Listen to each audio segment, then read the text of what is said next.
Welcome to the D&D Fitness Radio podcast, brought to you by your hosts Don Saladino from New York City and Derek Hansen from Vancouver, Canada.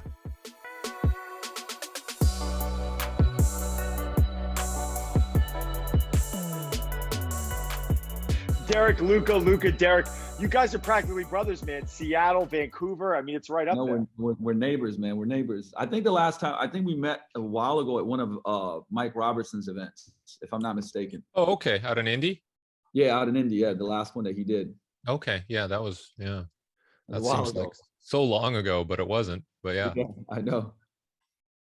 So what's going on, brother? What's going on over there? How's like the aftermath? How's everything going since the event's been over? I mean, it was unbelievable, by the way. I want to talk about it a bunch today. Yeah, I mean, it's great. People are always like, "Hey, you're gonna, great. You get to calm down." I'm like, I don't get to calm down. It's like as soon as it's back, coaching. We're launching a program for business that's new, so we have to build out all this stuff from the marketing end. I got meetings on meetings. New stuff has come. I mean, good things have come up, but it's like I haven't had a second to breathe.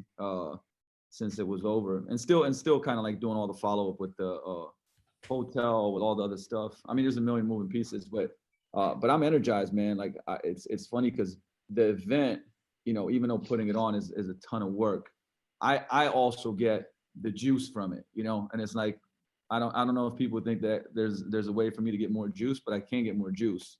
And being doing this for so long, I'm as fired up as I've ever been.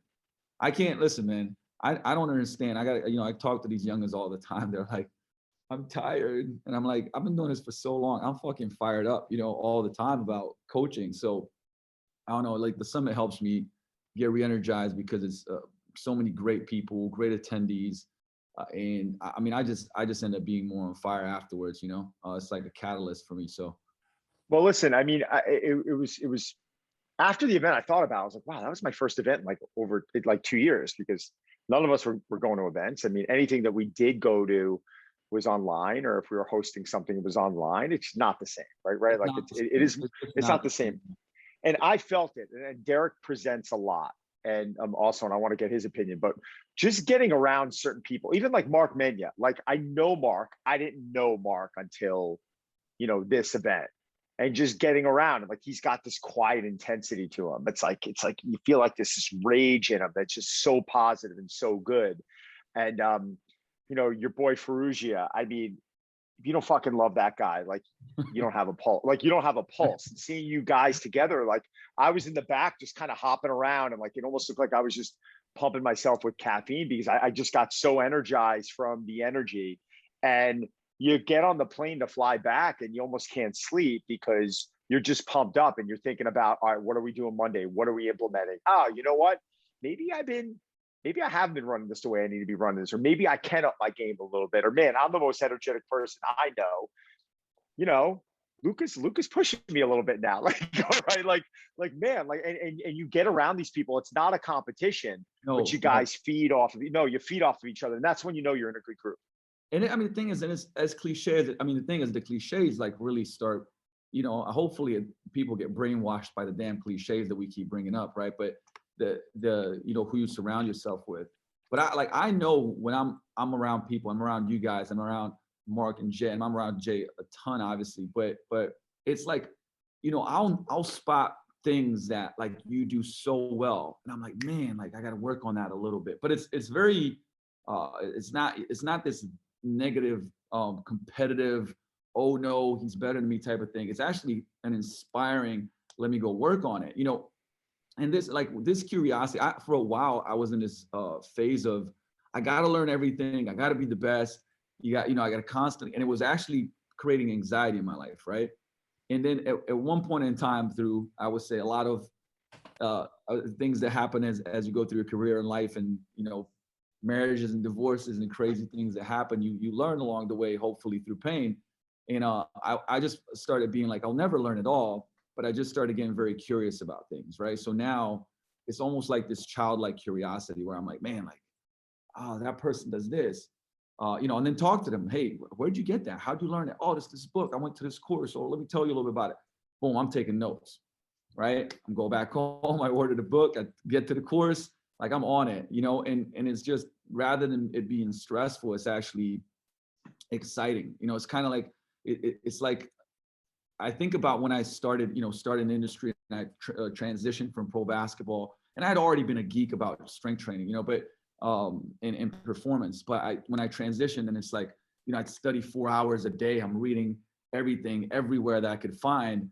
I kind of feel like that now. It's just, I think a little bit wider because, I run companies and I got teams and stuff like that. But I mean, I still geek out on training, on nutrition, on like, if anybody knows me, like I'm just a weirdo geek, constantly studying and asking questions. So, but it's like when you surround yourself with the right people, what it hopefully does is one, you're learning all the time, but it's also just inspiring you and rubbing off.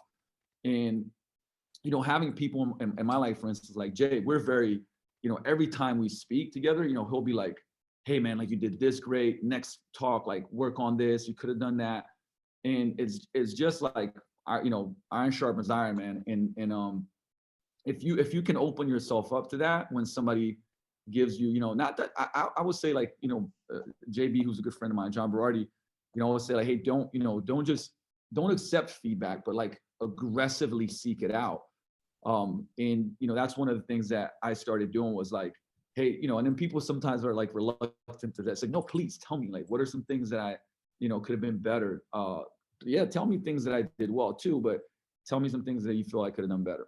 And if you can do that and create that environment, and I truly believe environments trigger behaviors faster than anything else. Man, I mean, that's the cheat code. I think, that's the cheat code. It's like, oh, you want to become a great coach? Well, intern at the best facilities. You want to train athletes. You want to get great at like building speed. Maybe that'd be a good idea to like check out what Derek's doing and intern and follow and coach and get mentored. I mean, whatever it may be. I mean, that's been my life. My life has been like, who's the best? Get the book, get the course, get the mentorship, pay for the coaching. Even when I was broke. So it's and that is like, if there ever was a cheat code, that is it. You still got to work. But I don't see it happen enough. And I don't know about you guys, Derek and Don, like, it's certainly like kind of came down a little bit where I see a lot more people now, kind of coming like, okay, cool. What do I get? I'll do this, but what do I get? Right. Man, like you get wisdom and insights and knowledge and education, and it's priceless. Yeah, but what about, I mean, is it paid internship? Or like, how many hours do I have to do? I'm trying, like I came in, I'm like, I'll eat this barbell, if you tell me to eat it, man. Like, yeah. So, yeah, just it's different. It's different. Yeah, it's different. It's definitely different. It's different. Derek? Yeah, it was interesting. You mentioned Mike, and I was talking to him and Bill Hartman shortly after that event, and they were saying that there was like this downturn, like it kind of peaked, and then people weren't as interested in in-person events or summits and conferences. So do you think this was kind of I'm not going to say necessary, but kind of a reset for people to not take those opportunities for granted? That's an interesting thought. I do think so. I mean, put it this way: so usually this summit live would probably be double the size, right? We had people on virtual; it would be double. So there's still that. Obviously, I think some of it is between. It's almost like you're getting marketed against for live events and stuff like that. But every person that came there had a sigh of relief and was like, I didn't even know how much I missed this. But the skin to skin, the face to face, and I love, I love, for instance, getting a virtual certification, right? Hey, I want to learn this. There's nothing coming up, or it's got a tough time traveling. Like I really want to get into it. Great, awesome. But it's not even remotely close to in person. I mean, it's not even. I can't even. There's no comparison. There's no comparison even in something like if I'm at a gym with you talking about sprinting and you're showing something. I mean, first of all, just seeing it kinesthetically, like I would say, experiencing it, the little minutia, and then I'm engaging with other people, and then I'm asking like, hey, what about this? What about if we do this and like that? I mean, that learning is 10x, better. And also, I mean, what's I think a huge benefit, and Don, I know that you kind of agree on this point, right? Like when we do these events, I mean, it's engaging with the attendees connecting with the speakers. Like I got to learn so much more about the speakers and deepening those relationships. And there's just nothing, that's more valuable than that you just can't get online through search, through this, through that, even through, this is awesome, but it's still not the same as when we break bread, we have a drink, we're training together, we're suffering together. I mean, it's one of those things that I think really bonds human beings. And if you guys ever read the book or heard of something called the likability formula? No. You ever heard of that? Okay. No. This will be I think you'll love this, and it's all based on a ton of studies, but basically likability is built through proximity, frequency, duration, and intensity. And this is like going to be a little bit of a human connection formula, but also I think a very important marketing formula for people, right? So this is proximity, right? If we get on even a Zoom call or a FaceTime, or right, there's some proximity. Now, if we're in person, the proximity goes up certainly, right? Then if frequency is like, how often do we do it? Duration is, do we do it for 10 minutes or 5 minutes or 2 hours? But intensity is things like, did we do something like very, very, I would say, maybe challenging together, right? Like deep conversations, maybe hard workouts, things like that. So all of those things build likability. I mean, and researchers studied that, like, for instance, if you go and take your dog through a park every day and walk by a person, and you just do it every day, right? Then afterwards, you'd actually feel like you know them, right? You like them more. I see this person every day. Never talk to them, by the way, right? But that's how likability works. And so when you do things like events, when you do more skin to skin, that likability goes up, right? And so I always thought about that. Okay, cool. Do I have, if I want to build this relationship or this connection, am I doing those things? Now, it transfers online too, because think about it. And this is why I was always telling people, guys, you got to get good at video because people will see you, right? Guess what? Frequency, right? They're watching your video, duration, right? The more you share yourself, podcast it, okay, intensity. So, when folks come into the gym and go like, hey, like I've been checking out your videos, I just wanted to check you guys out. Like what you're doing is you're creating likability while you sleep, right? You're creating likability every second of the day as you're sharing this, value with the marketplace, and you're sharing yourself with the marketplace. So it's a key thing to understand because it's just pretty much, it's human psychology. I feel like it's an investment also, right? So you look at a lot of these young coaches, and I think part of their problem is that they're saying to themselves, well, I have to do the social marketing thing, but I really don't, what am I selling? Right? They don't really know what they're selling yet. And I understand call to action. Trust me, I get it. But I even feel like these young coaches right now spend the next few years. Like when I started getting on camera, I remember it was about 2010. Social media wasn't big. I started working for a company called Revolution Golf. I was doing golf fitness videos. I was getting on the camera. Justin Tupper trained me. He'd be standing behind the camera. I'd be having a conversation with him. Now, the company was selling videos, so there was some upside. But even if they weren't selling those videos, I still probably would have done it, because the amount of times I had to do retakes, having 16 people standing behind the camera looking at you, the nerves in the beginning. And like I saw it with you the other day, I see it with Derek. You guys get on stage, your heart might be pumping, you might be amped up. You ain't nervous. You know your message that you're delivering.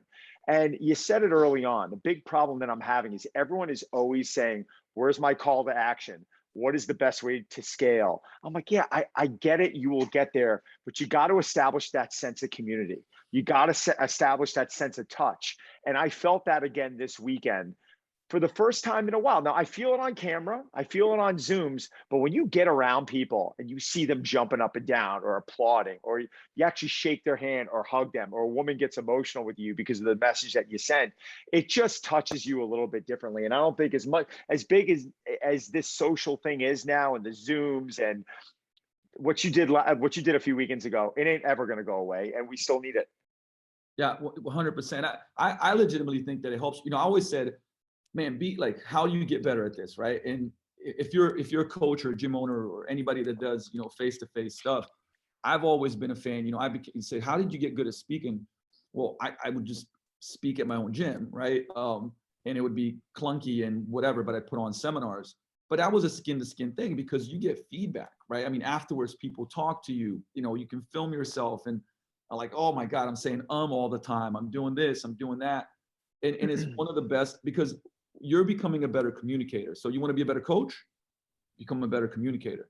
And being in front of an audience and or video or live, I think live is even better because you can't delete, you can't, that's the good thing about it, right? Is I can do this. There's positive to it, like boom, I'm filming, oh, that was shitty. All right, delete.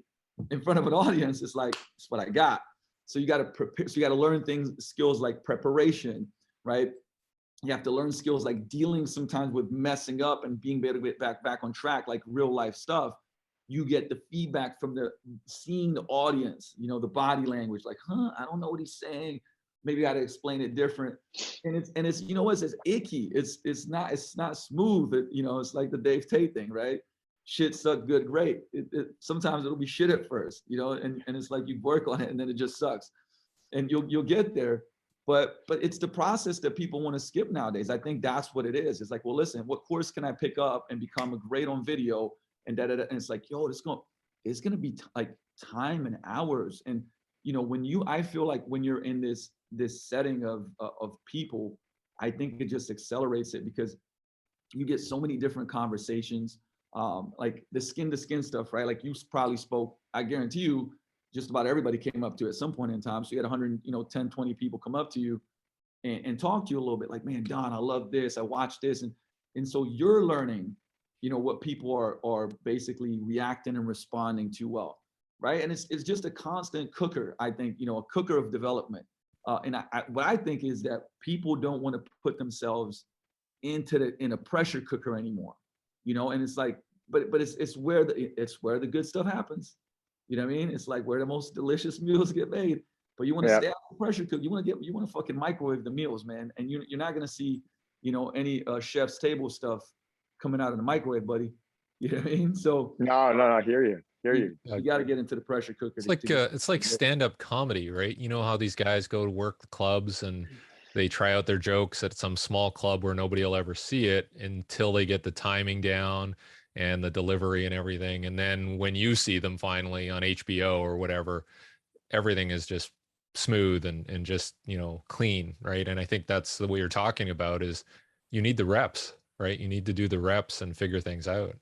What a great example. And you're talking to somebody that loves comedy and watches every kind of comedy special that comes out. And I was reading about, and I wouldn't, I think Kevin Hart is a genius, by the way. I wouldn't say he's the top 3 for me or something like that.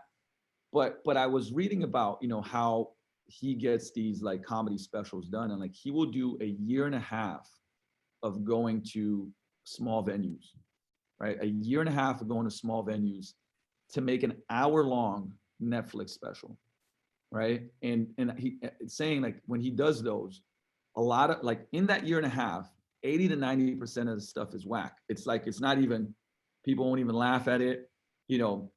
Sometimes it'll be crickets. Sometimes he'll leave and people will be like, that sucked. The whole thing sucked, right?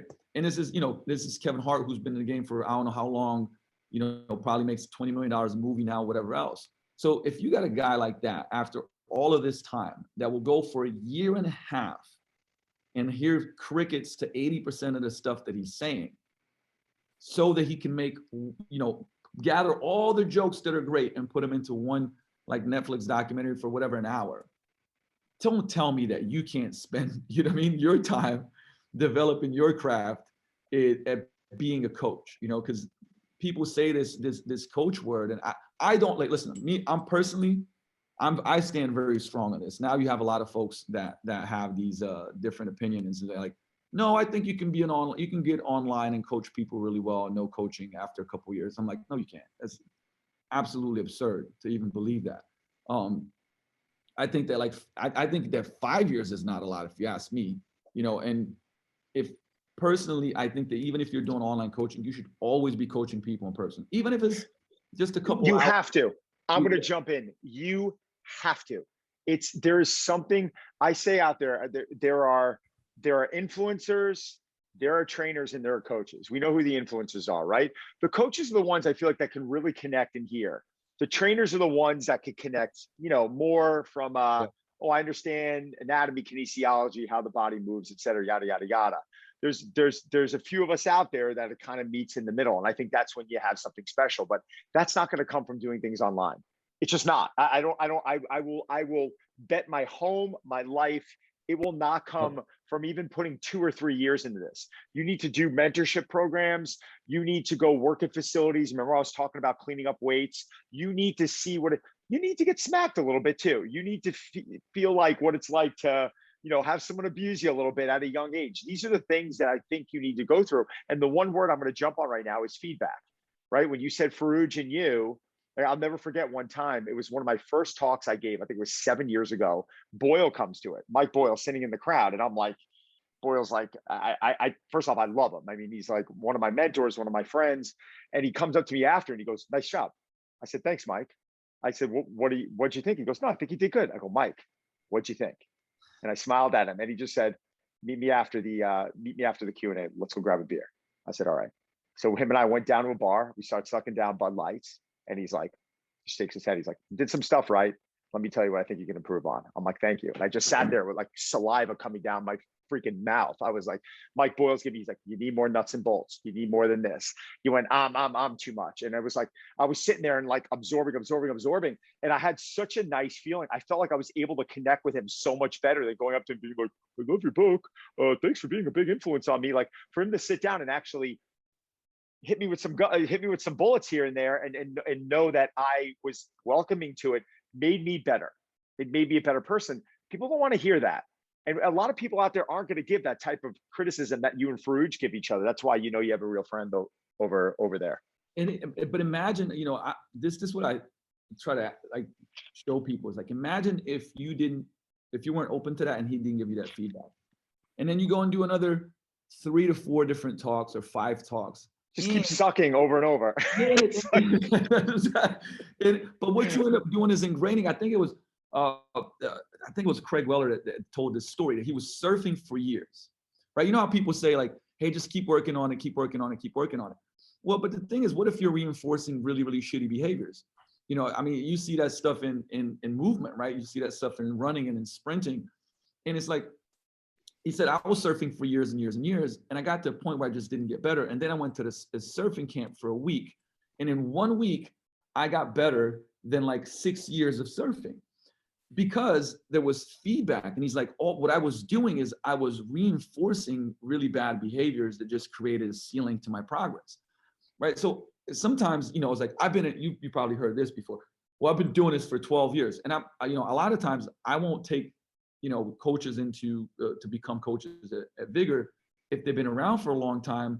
Because I'm like, I have to do all the bad habits learning and then relearn it. Where I'd rather have a sponge and and teach. And so it's like, just because you've been doing it for a long time, it could be that you've just become insanely good at being shit. It's like that's not good. So feedback and the frequency of feedback, while it can seem like a very stressful thing, because I'm all about like if you meet me in real life, I'm positive reinforcement, right? Like I'm gonna say a lot of great stuff, right?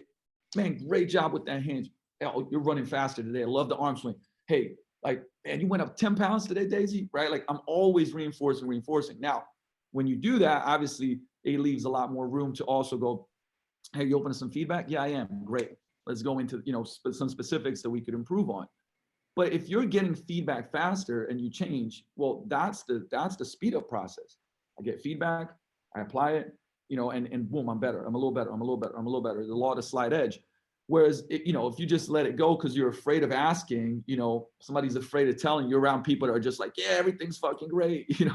You keep going, and guess what? Like years later, somebody that was open to feedback, somebody that was, willing to kind of feel that it's hard to hear and worked on it. I mean, they're going to be way ahead of you, so you're shooting yourself in the foot. Derek, who gave you feedback when it came to you public speaking, or when it came to you as a coach early on? I don't know. I was kind of like you guys where I created scenarios where I had to speak. So I had like, when I was coaching at university, I created an intern program, and we'd have weekly sessions, like classroom sessions, right? And I wouldn't prepare. I would just say, okay, we're going to talk about whatever, power cleans, right? And then I would just ad lib, and I would do it that way, and then I would get feedback from the kids, right? And so I probably have, videoed. I videoed every session, so I would watch it. So I would say I would criticize myself because I would go and watch it and go like, oh God, that was, I kind of rambled on, or I like, my speech pattern wasn't very good.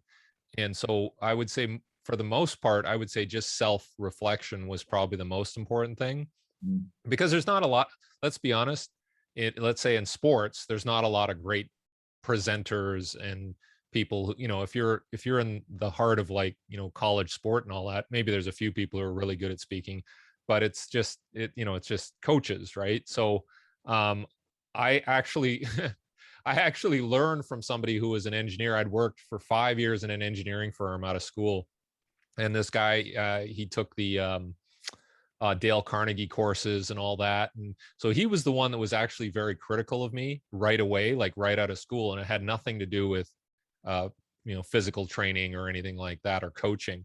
It was just like, you got to get up in front of a bunch of other engineers, and you got to get all your facts straight, and you have to deliver it succinctly. Right. So that's where I learned.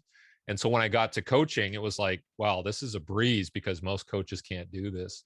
So I think it's just this idea of, um, being very self-critical of yourself, and whatever opportunity, like you guys said, like you would, reevaluate what you did, and look at your videos and go, that sucked, right?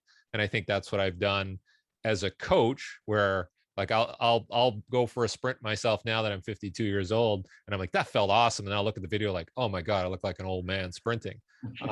So I'm very self-critical when I evaluate myself, as I'm sure you guys are as well.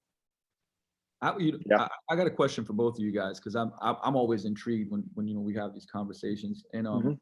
just what and I know this could be wide, but just one instance. What was one instance where you feel that it was very hard for you in your career, but it was also a catalyst for change? Now that might have been somebody saying something really harsh to you, meaning like you thought you were the shit, or you were doing great stuff, or what, and somebody hit you with like, not so good, my friend. You had to have this realization, or maybe it was a personal realization at a certain point in time, reading a book, seeing somebody else coach, or whatever else it may be, that really you feel maybe changed the trajectory of where you were going. I'd love to hear that. Derek, you want to lead off? Oh, geez. Oh, dang. I mean, I'll say this. When I worked at the university, there were some coaches who fucking hated me for whatever reason. So I kind of use that, right? Like, because, and it's really, you guys know how it is, because I got along with this coach. Those two coaches hated each other. So then by default, you got to hate me too, right? And so I found I was in an environment where I was challenged to do the best job possible, because the deck was stacked against me. So it was real demented, right? But um, that I think that was an interesting environment for me to be in, where people didn't welcome me with open arms in a lot of cases because of those biases. And so I'm like, okay, well, dang, I got to step it up here. I got to find another way to change that person's attitude. And sometimes I did, and sometimes I didn't. But certainly, I think that was a weird environment where it kind of made me think more. Well, and it also made me think about like, hey, I'm not going to have this job very long, so I better get a side gig going and figure out some other skills. So, Love that. I would say, there's two, just like you, Luca. There's two ends to what you do. It's like there's that business end where I had the clubs and the apps and all that stuff, and then there's the coaching portion. I think the one thing with coaching, I was actually happy I was involved with, was doing one-on-one early on, because then you had to deal with so many different personalities, at once, and they'd be so moody. Like coaching, sometimes large groups, you can just be like, they're in the mix. Like, all right, guys, this is what we're going to do, and they kind of, then you have to coach them individually. So I feel like that sense, I basic, I had certain people that were really difficult, but nothing really life changing. Now, what really changed me, I think, in the whole fitness business was going through a couple of projects that just weren't successful, doing big raises, going into it, not with this level of cockiness, but like, oh wow, we're doing this with professional athletes. It's 2010, like this is a NFL MVP, this is an NBA champion, like this is gonna rip, and going through that and then getting your face kicked in, like face kicked in, and then going through what I did at the club and coming out with this great concept, and then losing the whole event space that we had because of everything that happened in 2007. So I think this is this consistent going into this with this feeling of like I'm indestructible, to turn around and saying, no man, this is real. This is real. Like when you're burning 100 grand a month, that's a real number. And that changes you a bit. It makes you start assessing things a little bit differently. And as you know, Luka, there's certain things that colleges, I don't care if you go to Harvard Business School, it ain't going to teach you. There's a certain education right there that Harvard professors, I don't care if they haven't been in business and they haven't gotten their face kicked in, it's just a chapter in their curriculum that they cannot teach. You know what's funny? It's like you're saying this, and we were at on Saturday when we were having a VIP dinner.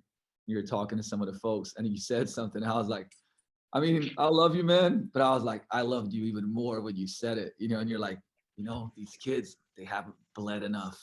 They got to bleed more. I'm like, you know what I mean? They haven't. It's true.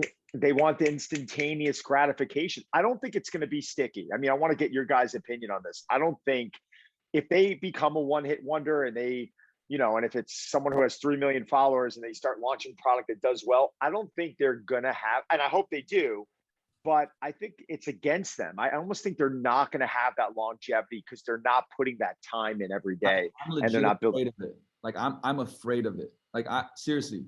And somehow I'm like, thankfully nothing is coming easy to me. So because I haven't had to worry too much about that. But no, I think about that and I go, you know, it's scary because you don't have, and sometimes you're right place, right time, right market. I mean, we could probably talk about people that have done that, and kudos to them. They put in the work. But the thing is longevity. You know, if we look at anything that goes for a long time, and you know, I look at, you know, I'm 15 years in the gym business, even longer coaching now. And I mean, when you've been around for that long, you're going to hit recessions, you're going to hit crazy market switches, you're going to hit evolution of the business, you're going to hit, you know, going from solo to teams to multiple teams to all these different things. And if you have quick success, there's no learning, you know what I mean? And what I get afraid of, and I've seen this happen so many times, you know, is I mean, I've coached so many people in business through this issue where they had success and then it fell apart, right? Something happened and it was in such a deep hole mentally that it was hard to come out of, because it was like, but when I did that, it was successful and now it's just not working. It's not happening because they didn't have those kind of constant, you know, failures to build them up. And to have the problem solved through. So it's like anything else, right? It's a shock to the system. If you're used to doing 12 sets per workout, I say, all right, Don, today we're going to do 98 sets. You know? And you're going to be buried for like, you know, we'll all be buried.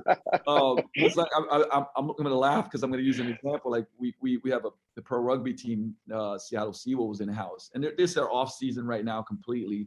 But we got about 10 to 12 guys coming in, and one came in and talked. Younger dude, you know, he's in his like 20s, he's talking shit to me. I'm like, listen, Ben, I'm just about to train right now if you want to jump in and do legs with me. You know, yeah, man, you know, and listen, this was my regular workout, so I'm not trying to like bury the guy, but you know, he threw up 3 times during a leg workout, and at the end was like, dude, I don't know what the hell's going on. I said, well, listen, that your way of training, my way of training, capacity, years of work, so on and so forth. Right, it's burying you, but that can happen in business and in life where it's like huge success, right? Beginner weights, and then you go on and go with somebody like that trains super hard. It's too much, too fast, and it can break you, you know. And I think that's where like this kind of, and you can put yourself. We talked about it earlier in environments where you have, you know, you learn, but you have quicker failure that you can learn from faster, and then you're building up that resilience. Because I don't know if you guys ever heard of this analogy. It's my favorite analogy to teach when it comes to self-esteem and confidence, right? Like whenever you do things that you said you're going to do, you put a debit, or should I say a credit in your bank account of self-esteem, right? Whenever you say, I'm going to do something, you don't do it, it's a debit, right? And people tend to go and say big shit. I'm going to start training 7 days a week. I'm going to lose this much weight. I'm going to make this much money. And of course, those are really, really big chunks to take on, and then they don't follow through. So boom, debit, debit, debit, debit. And then all of a sudden you go broke in your self-esteem bank account. And then you just stop believing the shit, you stop believing anything you say to yourself anyways, right? That's low self-esteem, low confidence. And the way that you solve that problem is that, you start taking on smaller stuff and doing it, and then building those credits back up. And I mean, I legitimately can tell you parts of my life where, I was there, and, I've built up so many credits in my self-esteem bank account that now you can tell me all day that I suck. You know what I mean? It won't matter, because it's like, I know, like, I've built that shit up through work. You can't, Luka, you're not a great coach. I mean, I'll take feedback on how I can get better, but like, I don't believe you. My self-esteem bank account is good. But there's many, many people in this world. I get very fired up to help those people build their self-esteem bank accounts back up. But if you do that, honestly, methodologies can change and they'll be successful. Oh, you like lifting like this and training like this and eating like this? They'll probably be successful because, like I said, they do the things they said they're going to do because they have belief in that, right? And I think if you skip those steps, what we're talking about, like quick success, I don't think you get that. You get one burst of this self-esteem, and then all of a sudden it's like boom, boom, boom, boom, boom, boom, and you're like, whoa, whoa, whoa, whoa. This doesn't match like what's going on. How am I failing? How am I not? What's going on, right? And you can get buried like that. So you can create environments and I would say, strategies on a daily, weekly basis to kind of to work on that, and not just let it happen to you, and I think that's a big part of life. Like, don't let the shit just happen to you. It's like I say, when the default, when the default, if you go to default, if you don't have any path or plan, the default's always going to be struggle, right? The default is going to be getting you to where you are right now. So you got to have a path and a plan, to get to where you want to go if you got a target, including stuff like self-esteem, including things like, creating challenges in your own life. Dave? Yeah, as you were talking, Luke, I was thinking about NFL quarterbacks. And you think of like Cam Newton, right, who had a lot of success early, and now where is he at? I'm looking at like Patrick Mahomes now, and he's struggling a bit now. And like you said, you're gonna have to struggle and somehow find a new strategy or persevere. And you see that in athletes all the time, right? I mean, here's the interesting thing. I love seeing the why am I blanking on name right now? Derrick Rose. Okay. Obviously I play basketball. A big part of my life, saved my life, got me off the streets. And so I'm a big fan of, stories of overcoming, right? And Derrick Rose was my favorite guard. I mean, that dude was like, I still think to this day is probably the most explosive player, point guard in the NBA. And I'll say, like, I'm a massive Allen Iverson fan, but Derrick Rose is just pure explosiveness, right? And then he had he just had injury upon injury upon injury. He had one knee ACL, another ACL, low back. I mean, he was out for like 4 years. Now, listen, how many people do you know that have been out for 4 years and made it back? I mean, it doesn't happen. And this guy kept working. He kept persevering. He kept working on himself. And honestly, if you followed him, I just read his book too a couple months ago. Like the way that he thinks and sees life is so dramatically different. So he accepted some things and knew that maybe he'll have to, obviously change his game and all these different things. But then he came back, and like when he scored 50 at Minnesota, and I watched that game, I cried. And then when I was crying because like I understood that, like the pain of losing it all. Maybe it wasn't your fault. And then, having all these crazy circumstances and then coming back, and those stories to me, I mean, I think that's who people should learn from. I love reading books and studying people that actually have like been at the bottom of the bottom. And then I like how they came out of it, like, through this and through strategic stuff as well. But because I think that's how we, I'm not interested in like hey, I was 21, 22 and I did this thing and it blew up. Like, great. I mean, I'm sure there's stuff to learn from that as well. But what I really love is like, and I was born in 81 when it was still Yugoslavia. I come from blue collar socialism. And it's like, I want to learn from the people that were like face down in the dirt, and then they make that comeback. And I think that's where the greatest lessons are to be learned. And when we talk about, as we're talking about athletes, like I look at that and go like, man, okay, which one of these guys is gonna drop the ego, do the work, do the things necessary, reinvent themselves if they have to, and come out on the other side and continue to be great. That's the stuff that fires me up, man. I think most people, they don't really hear those negative points in someone's life. Like I think I brought it up in your seminar about Calvin Klein, or the CEO of Tommy Hilfiger, or all these other companies that these guys, though they went on to become multi billionaires, it was actually very comforting for me to hear, because early in my career, I'm 22, I'm 21, 22 in the city as a coach, and then I funded my club in 2005. So I was, what was I, 27 at the time, and I'm being surrounded with a lot of these celebs, a lot of these big CEOs, and I'm seeing this level of success. And I got to be honest, early on, it was putting a level of pressure on me where I was like, oh God, I got to be at that level, which is like unrealistic, to say, but you want it. I never wanted anyone to tell me I couldn't do it. Still haven't done it, but at that level. But once I started hearing from them that, no, man, Don, are you really, Don? You think what do you think? I became this successful overnight? Like, Don, I slept under my desk for 2 years. And then when they started talking to me like that, it was like this wave that came over me. It was actually really comforting. I don't want to say I was happy, but in a way I was happy, because I said, all right, like this is normal, getting kicked in the face. And that Derrick Rose story, like never even thought about it. I knew he went through it, but that does put him at a different level in my book now. And it does, you start looking at these athletes who, a year or two, they're doing really well and they can't maintain that. Maybe it's because of the success. Maybe it's because it goes to their head. Maybe Cam Newton, maybe it went to his head, and maybe he started backing off and didn't have that hunger that he used to have. But I'm actually really happy that you told me that story. I didn't expect that. Yeah, and you know what? At the summit, this is what a lot of people came up to me and said.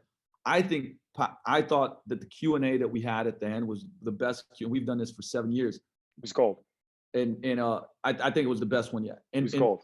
Because people came up and were like, I didn't know that about Don and Mark, and like everybody went like, oof, everyone had the same story. Everyone had the same story. Exactly. It was like, hysterical. Like if you were like, if you pointed out the hero's journey, you'd be like, oh shit, everybody's got these points and loss, and like Yoda, and and it's literally like what, but no tact. What I loved about it was like there wasn't really a lot of tactical stuff, but people connected to it because I was like, man, I'm going through that. You did too. Holy shit! But you're doing all these things, and it's like, yeah, I suffered and I struggled, and like, man, it was hard, right? And it almost gives people permission. Oh, permission to be like, okay, I have permission for it to be hard and struggle and get through it because these guys did too. And I think that's transformational. And when people leave, I think that's one of the things that's so transformational. And like, no shit, a girl that I coached that moved to Dallas and has, changed her careers completely and became a coach. And she made a post on Instagram today. And I know like how challenging that was for her, but it happened after the summit and some conversations that we had. And she's like, I know you've been telling me this for years, but like, I heard it from other people too. And like, I mean, these are the things that, like, for me, it's like, I'm telling you, it's like a drug, and a big part of my life was a shit show. And, I was in organized crime and doing dumb stuff. And it's like, I gotta, what pulled me into coaching too, was that I wanted to tip the scales of karma, for myself, like just the inner work. And I got addicted to helping people feel better and helping people overcome stuff I've never lost that addiction, and I never want to lose that addiction. And it's almost 2 decades in, I still get so fired up about this. And I know I'm caffeinated as can be right now, guys, but I promise you, like, this is me on a daily basis. I'm just out of my mind. You know what I mean? I love it. I love it. And it's like, what better thing to be addicted to than seeing people change, seeing people change. I love it even more where it's not like the 3-month thing, it's like a year and a half in, it's like they went through ups and downs, and then, something clicked, and all of a sudden they get it. And like 2 years in, and it's like they are a different human being. Their habits are different, their behaviors are different, their identity is different. And for you to be able to have the honor, to be part of that process is that, I feel like coaches should legitimately every day wake up and be like, listen, I have the honor and the opportunity to do this. And it just makes you look at the world differently, you know what I mean? And you show up differently. And I think that's part of the juice that keeps you going and also helps you become successful, but like it's challenging sometimes for me. And I get it that you have to reignite, that's why I think these events are so powerful. And like, talking to people like you guys and having them be mentored, whether from near or far, is so important because like, yeah, sometimes you need to, I say fuel your own fire so that you can share it with others. But man, like, I don't know, like been doing this for a long time. I'm just as fired up. Maybe, the delivery, like now I want to do more stuff speaking and online, but like, I'll never leave the kind of like the face-to-face stuff ever because it's part of what gives me the energy. Yeah, and I found one of the things that really re-energized me was doing stuff for free and just volunteering.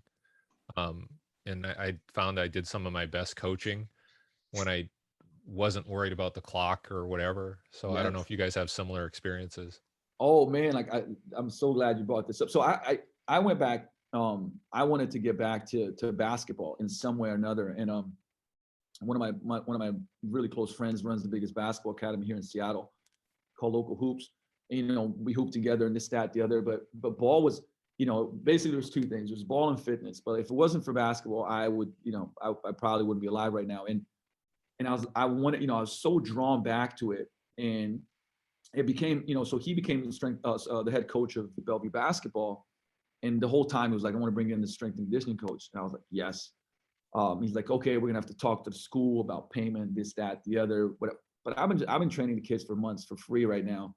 The parents are like, hey, what do we need to pay? And I'm like, no, this is my commitment to the organization, whatever happens. And I love it. Like, I don't, because it's meant to me, it's mentorship. And like you said, Derek, it's not like I'm on the clock, this is when it starts, this is where it ends. What do I get? It's like, it's pure love, right? And I think when I played pro basketball, there was a time where I actually got very burnt out from it. It was so interesting because I'd go and play street tournaments and do Nike Battlegrounds 101, and I loved it. And then sometimes I'd go back to the team and it's like, the culture wasn't great. You're not getting paid, but the coach is a dick and this, that, the other. And it's a great analogy of that. I didn't lose love for basketball. I just, that environment just, kind of somewhat took it away. And I think we got to put ourselves back into those situations. When you say, I do this for free. Okay, cool. Find some stuff where you will do it for free and you'll do it for the right reasons and it'll energize you. And there's a great analogy of this in a book. I think it's called Give and Take from Adam Grant. And he talks about like this teacher that went into the Chicago school system, tried to turn it around. And it was just so difficult because the system was the system. It's difficult for one person to turn it around. And she was getting burnt out. Okay. But she was really passionate about making a change. So on Saturdays, she built this essentially classroom kind of sponsored, doing it for free, where she'd help these kids that wanted to, study and change. Now, think about this. A person that was burnt out took on more stuff, right? Doesn't make sense. Soon as she started doing that, she stopped being burnt out, right? Even though she took on another day of work, she was doing something that was filling her cup and energizing her back up. And I think that too many people, you get so stuck in like the numbers, like I got to make this, I'm worth this, which important stuff. But how much are you giving back? And at the summit, I said, hey, you're not doing enough in your community, man. You got to get more involved in your community. I believe that. Like the more I do and give in my community, like the less stressed I am. It actually gives me energy, even though it's more hours, right? And I feel like that's part of the solution is like, if you say the words, I would do this for free, I would challenge you to do it for free, but in a way for people that maybe can't afford it it's giving back in some way. It's helping people that just, for some reason or another, I do a lot of stuff with low income communities, and it's like, and then tell me, you know what, and do it for like 3 months and then tell me how you feel. And tell me if you feel more burnt out, right? I know it's not going to happen, but do it so that, try to prove me wrong on this one. I think everyone has to do that give back. And I think everyone that we are around does do it. But the one thing that you do as well as anyone I've ever seen is, I believe culture starts from the top. So I don't know about you, but I'll have gym owners call me weekly and they're like, the culture, the culture, the culture. I'm like, guys, it starts from the top. So I got to see you in your work environment pretty much because I walked by Vigor and I saw people around you, and I got to see you in the summit. And it was completely consistent. The excitement was consistent. The team was consistent. And I believe that starts from the top. Do you feel like that's something that you had to work on, or in all honesty, do you just feel like you had it in here always and you were able to fine tune it a bit? Let's talk about the hard. Let's talk about the hard stuff, buddy. Let's just not talk about the good stuff. I for a long time, like because of my life growing up and the adversity I've gone through, I've had this gusto, like, I'll run through walls. But I'm obviously, like, I talk about a lot of books because I read it like possibly too much, but it just gives me kind of a lot of analogies that are good, and I can't remember where I heard this, but like, if you want to be a leader, you can't be a hiker, right? And what I mean by that is, like, if you go with a group on a hike, what I used to do, my mentality was like, I'm pushing. Bye-bye. I'm going. I'll see you at the top, guys. Right? And the thing is, that makes you a hiker. A leader is like, you know what? I'm going to slow down because we're going to all move together. Now, I'm going to push the tempo, right? I want you guys to go faster than you think that you can go, but I can't run away because now I'm not helping you. Right. And I learned that, in the hardest of ways. And I promise, like, I'm still working on this. I'm far from perfect on this. And it's like on a daily basis, even at the summit, I sometimes get reminded, I got to work on that a little bit more. I got to work on that a little bit more. And this is a great lesson because as soon as it's a team, it's not you, it's we. Right. And around the gym, you see it. Like I put these reminders for myself, rise as one is one of our mottos, us and we. Right. Everything is, and you got to make sure that you bring, that saying to say, it's lonely at the top. And I was listening to Jamie Foxx in one of the interviews. And he said, yeah, because you ain't fucking bring anybody with you. And it's like, that's a lesson, absolutely a lesson, that is important, that sometimes you got to slow down so that we can all move together.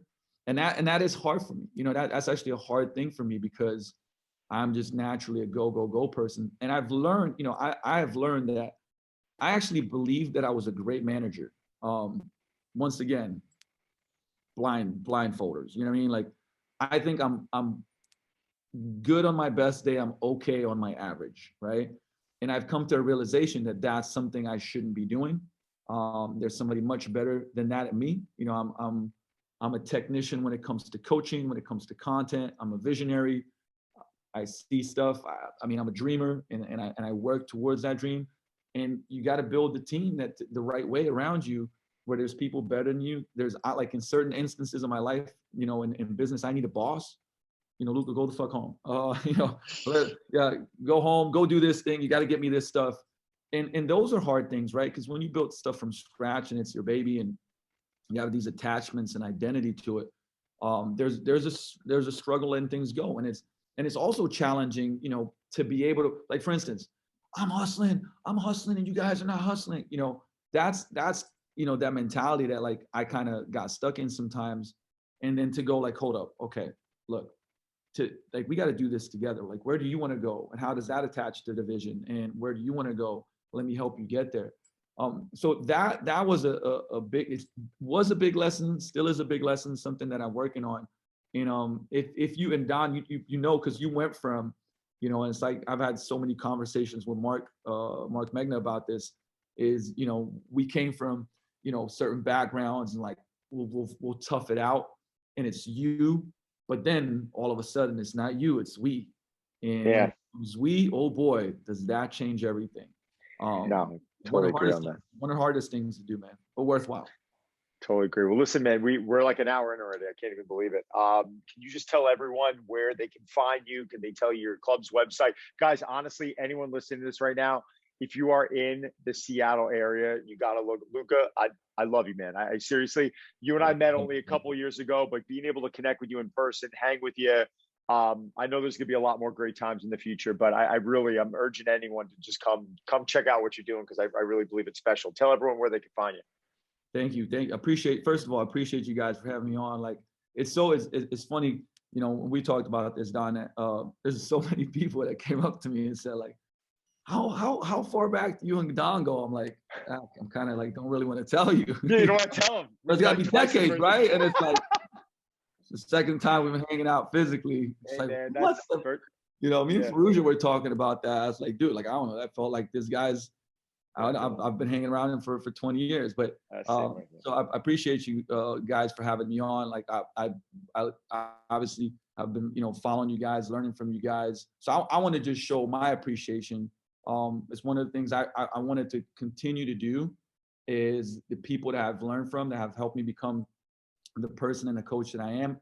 And sometimes from afar, and Derek, like I learned from all of your stuff. And I've knew about you before I met you at Mike's event, but even it just reinforced it. And like I said, I'm a geeky person. And Don, like I've known about you for a long time, learned from you. So I just want to say, thank you guys, and give you guys roses for real, because you guys are right back at you, right back at you. So tell everyone, social media, where can they find you? So social media, honestly, the best thing, follow me, is on Instagram, because I share all the stuff there, and the other stuff is at Luka Hocevar, LukaHocevar. I have a YouTube channel. Also, just look up Luka Hocevar. I put everything that's video goes on there as well.